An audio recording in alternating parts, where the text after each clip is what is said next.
దైవము నమ్మే ప్రతి భక్తునికి దైవమే స్వయంగా తోడుంటాడని చెప్పే అనంతాళ్వార్ కథ.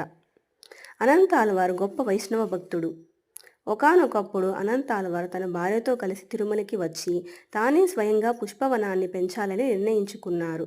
నందనవనానికి నీరు అవసరమని భావించి ఒక కోనేరును తవ్వడం ప్రారంభించారు. ఆయన భార్య నిండు గర్భిణి అయినప్పటికీ తవ్విన మట్టిని దూరంగా మోసుకు వెళ్తూ ఆయనకు సాయం చేసేవారు.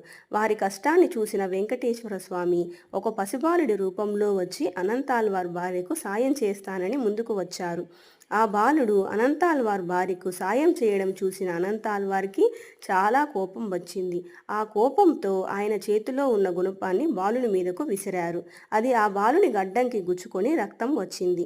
వెంటనే ఆ బాలుడు అదృశ్యమైపోయాడు. ఆ రోజు సాయంత్రం అనంతాళ్వార్ పుష్పాలను స్వామివారికి సమర్పించడానికి వెళ్ళినప్పుడు స్వామివారి మూల విరాట్ నుండి రక్తం కారడం గమనించారు. అప్పుడు ఆయనకు అర్థమయ్యింది, నేను గుణపం విసిరింది సాక్షాత్తు స్వామివారి మీదనేనని.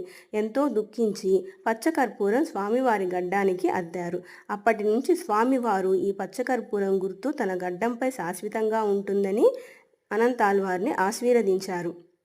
ఈ సంఘటనకు గుర్తుగా ఇప్పటికీ ఆ గడ్డపార ఆలయ ప్రవేశ ద్వారం వద్ద ప్రదర్శనలో ఉంది. ఇదండి ఇవాల్టి స్టోరీ. మీరు ఈ గడ్డపారని ఎంతమంది చూసారో నాకు కామెంట్ చేయండి. Thank you for watching.